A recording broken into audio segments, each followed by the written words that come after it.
G'day viewers, well it's bloody raining like hell today outside. I was going to take this in the shed but it's going to get bloody wet so I didn't bother. So a bit of a wash machine lid type electronics repair. I'm going to make an antenna connector for this TV. I had the connections on it externally and this bloody coax connector on the outside, but it kept getting broken, so I put one on the inside.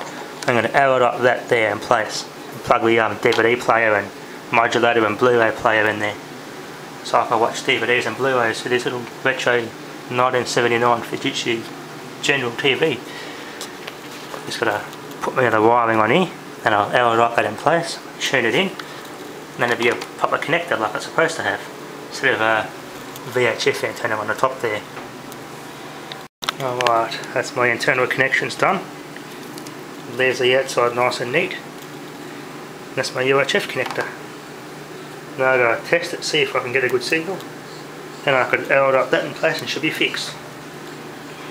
Okay, VCR's on. It's all plugged in. Yep, I think it's tuned in. Perfect.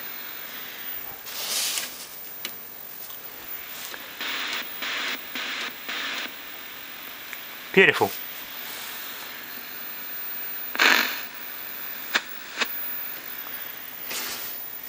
Cool. Works.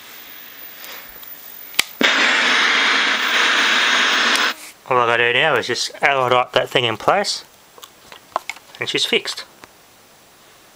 Okay viewers, just got this in the mail the other day.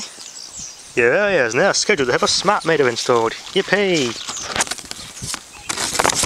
That looks like one of those white Indian made ones.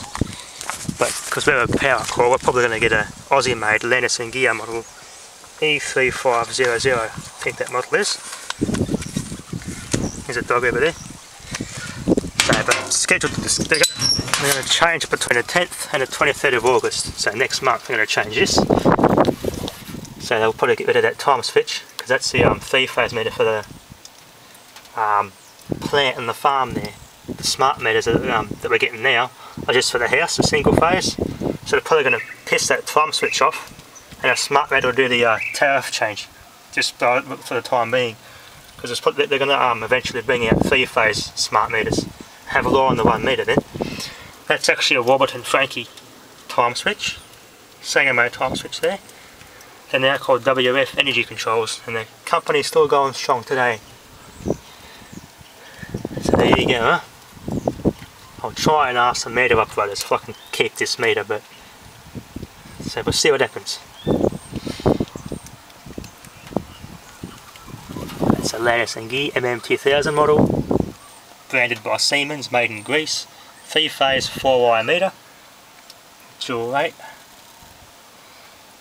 3 times 240 volt, 3-phase air hole current. It's a 37.5 revolutions per kilowatt hour. 50 Hz, 2001. That's the year it was made, so just 12 years. Almost 12 years I've had this thing installed for. So there you go. Get as much pictures of this thing as I can before I take it out and change it. So, get a couple of pictures for you. Right, one other thing with these smart meters, when they've got to install it, I'm going to ask the operators to program. There's a tariff you can program in these, a really cheap one. I think it's between 7 PM and 7 AM. It's supposed to be just an optional extra. And it gives you extra cheap power overnight instead of the default one that they've already got now.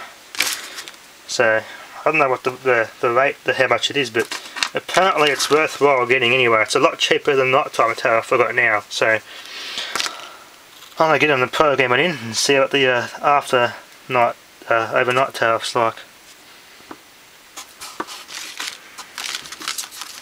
Power will be switched off for about 20 to 60 minutes while it's installed.